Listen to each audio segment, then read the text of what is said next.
In the world of 4K review monitors, how big is too big? And do you really need one bigger than 5 inches? Well, according to AndyCine, you do, and they sent us the C7 to prove it.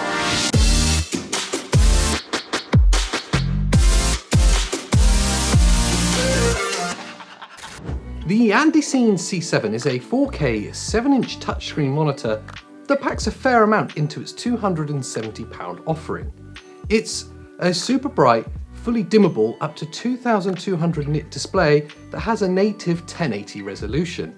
Now I know at the top of this video I said 4K, and although that's not technically true, this monitor is capable of receiving a 4K HDMI signal and will passively pass these through to another HDMI output. It's far more fully formed than a lot of the lesser brand monitors, featuring all the assist and filmmaking tools you could really hope for. From controllable peaking, waveforms, vector scopes, histograms, audio levels, false colors, and most impressively, a 3D LUT import feature.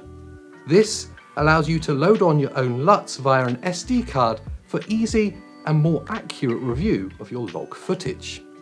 Now really, that feature isn't for us filmmakers per se, but it's actually a really great tool if you have anyone else on your set, such as a paying client, who wouldn't understand why your log footage looks so flat. So clearly, AndyCine has packed a lot into this offering, and by doing so, are clearly going toe-to-toe with the current monitoring trendsetters like Atomos and Small HD. But rather than talking specs, let's get to using the C7 and seeing the good and the bad points of this 7-inch review monitor.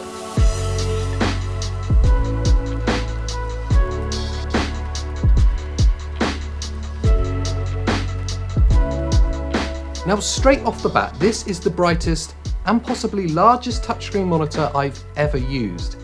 Even under the glare of sunlight or the studio lights, it's really easy to see.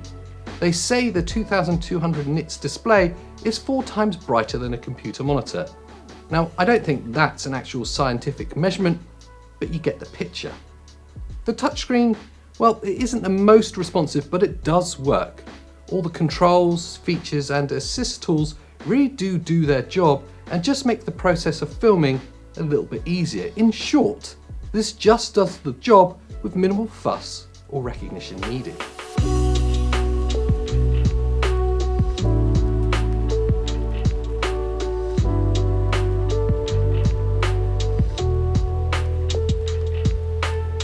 The build quality isn't great, that's the first thing I'd noticed. It definitely feels like a more lightweight and plasticky design. It's certainly not cheap, but not quite the hardy construction I'd hoped for when I considered its price point. Finally, and my main concern with the C7 is the fact that it's 7 inches. It just is actually too big. This is definitely oversized for use as an on-body monitor and is way too big, especially for DSLR styled bodies.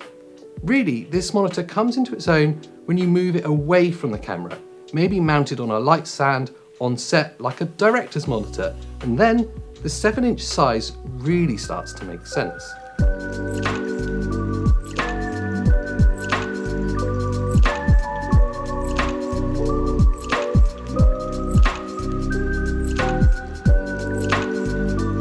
So for me, the product is incredible value. A fully formed 4K 7-inch review monitor for under £300 is amazing value. For sure, this sits in a really competitive price point for a 7-inch monitor. If you're in the market for a purely on-body monitor, then the 5-inch Atomos Shinobi for the same price is a better buy. But if you want those extra inches, then the AndyCine C7 offers a really great bang for your buck. So for some more information on the AndyCine C7, there is of course some links below. And whilst you're down there, why not consider subscribing to the channel? That's been my grab and go review of the AndyCine C7. Thanks for watching, and I'll see you next time.